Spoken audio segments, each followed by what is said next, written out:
Let's look at the following problem on simple harmonic motion. In the overhead view of the system shown below, a long uniform rod of mass 0.8 kg is free to rotate in a horizontal plane about a vertical axis through its center. So the rod is this one, and the center of the rod is that point right there. A spring with spring constant 2000 Newton per meter is connected horizontally between one end of the rod and a fixed wall. When the rod is in equilibrium, it is parallel to the wall, so this position is the equilibrium position of the rod. Find the period of small oscillations that result when the rod is slightly rotated and released. So let's erase that position. We don't need that, and let's just concentrate on the position of the rod when it is in equilibrium state. So this is the point through the center of the rod, and the axis of oscillation goes through that point and perpendicular to the plane.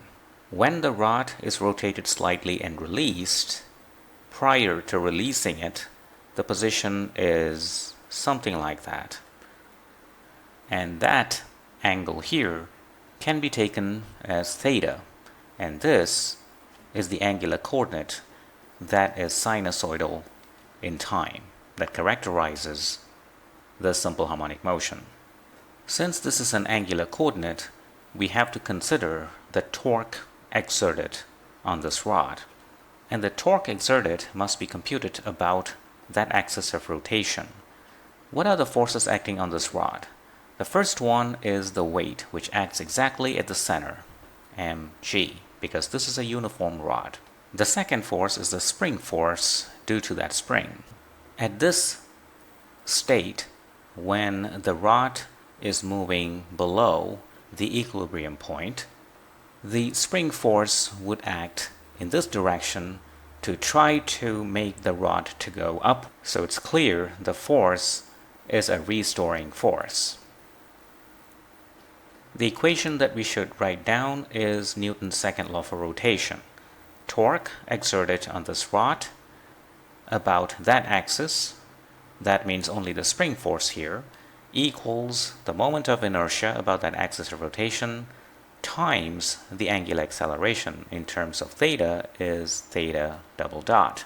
The torque is computed about that axis, and this force, the mass of the rod, will not contribute because the moment arm is 0 for that force. Only the spring force contributes.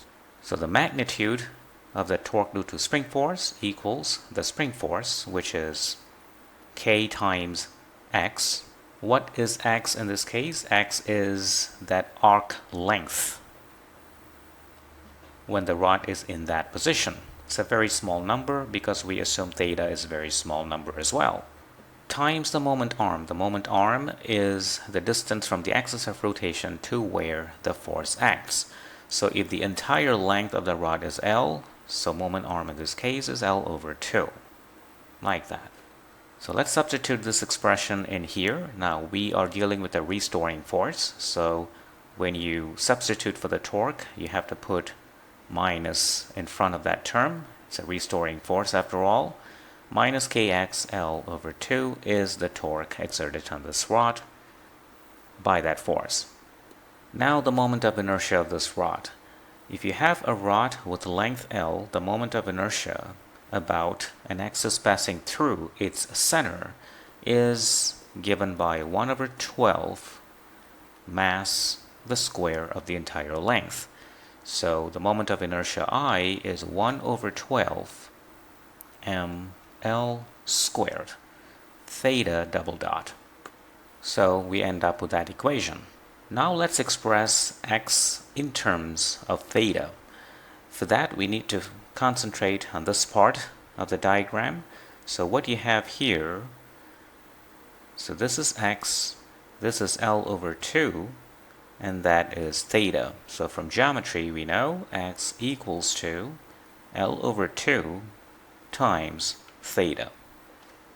So let's substitute the expression for x in here, and that will give you minus k x is L over 2 theta. So let's see what's going on here.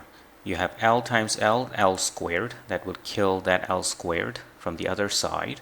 Here you have 4, and that would make this to be 3, giving you the following equation: minus k theta equals m over 3 theta double dot. Now let's express the equation in terms of theta double dot. That would be minus 3k over m theta. Do you recognize what this equation is? This is a standard differential equation that characterizes simple harmonic motion, with this number here equals to the square of angular frequency. So square of angular frequency equals 3k over m. Now omega squared, since omega is 2 pi over period, omega squared would be 4 pi squared over period squared. And from this equation, you can solve for t squared, and that's going to give you 4 pi squared m over 3k. So that means the expression for period is 2 pi times square root m over 3k. So this is the expression for the period of this simple harmonic motion in terms of the mass of the rod and also the spring constant of that spring. The numerical value for the period can be obtained by substituting 0.8 kg for the mass and 2000 Newton per meter for the spring constant. And when you do that, you get the following answer for the period: 0.0726 seconds. And that solves the problem. Thank you for watching.